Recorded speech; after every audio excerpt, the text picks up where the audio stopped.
first of all, congratulations, and we ask you for a few comments about the game to get things started, and then we'll open up for questions. St. Thomas is a really good basketball team. We feel very fortunate and very privileged to have played them, number one. Certainly, even more feel extremely fortunate to have had an opportunity to play and beat a team like that. They're a great program. So it's a very good feeling when you go and play somebody that is good, has been here, has done it.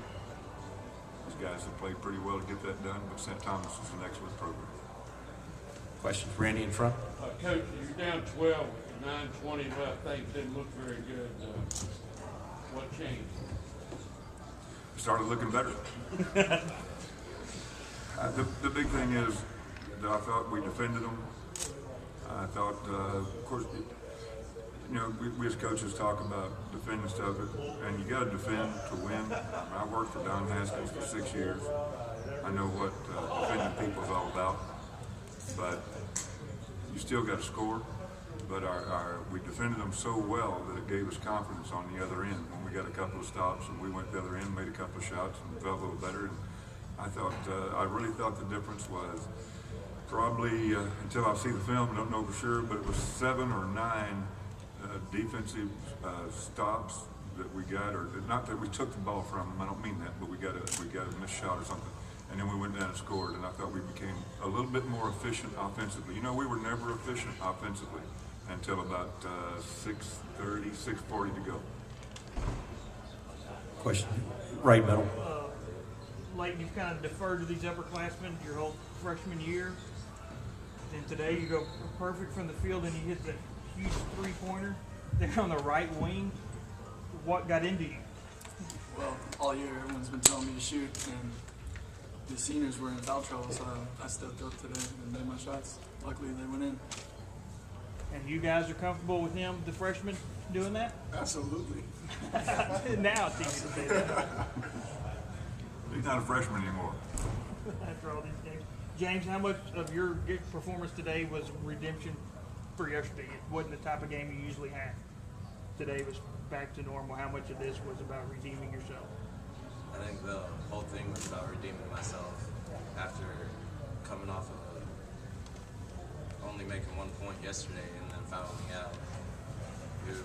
I just had to redeem myself, bring us back. Did your teammates say anything to you last night or the day before the game or anything? They just told me to shake it off and that it was yesterday and today's a new day. We don't have. Go ahead, Randy. Score's not in here. Of course, obviously the strip there at the end was huge. Did one of you guys talk about that play out? I know you were out there. I don't remember seeing it happen because I was too busy having my eyes on my own man. But then I heard our crowd going wild, and I saw Thomas have the ball and he get fouled.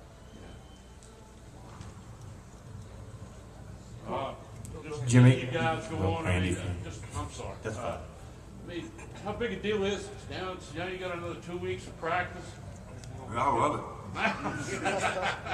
You know, you go to Atlanta, you'll be playing for a national title, man. Can somebody just go off on that and tell me how exciting that is? It's the most exciting feeling in the world. We worked so hard the entire year, and to finally make it to where we've been going for the entire year feels great. Jimmy. Corey, maybe you can answer this question. Just your mindset coming into the game, knowing you're facing the #1 team on such a big stage and being able to pull it out. Well, a lot of people, we faced teams that have been ranked earlier in the year, and in the playoffs we faced teams that have been ranked, and people didn't think we were going to be capable of beating them. But we just kind of, as a team, we believe in ourselves. Our coaches believe in us, and we've been working hard all year. And there's no reason to come out here and think that just because they're ranked #1 that they've already got us beat at the beginning of the game. It's anybody's game. You can't take it for granted. Other questions? Middle row. Coach, I think there's a stretch of, I look back, 17-something minutes where you had 3 field goals. It's like the last 9 minutes of the first half and the first 8 of the second. Did you change something specifically, or did y'all just ride it out, or what? How did you get back on track? Well, y'all aren't the only people that keep those stats. We were well aware of it. No, I really can't say we changed anything. We ran a few offensive things different. Like I said earlier, I think one of the differences was I think we began to get a lot of our confidence back offensively because we began to realize that we could. There were times on defense we gave ourselves confidence in offense. There were a bunch of times early that we broke down completely. You watch us play a lot, Eric. We don't break down very much in the paint when people are cutting, and we did, and they got real easy baskets, and we did make some adjustments on that, and some things that we were doing. To get that taken care of. Once we got that taken care of, we got those little shuffle cut, and we got those cuts away from the ball. We cut that out.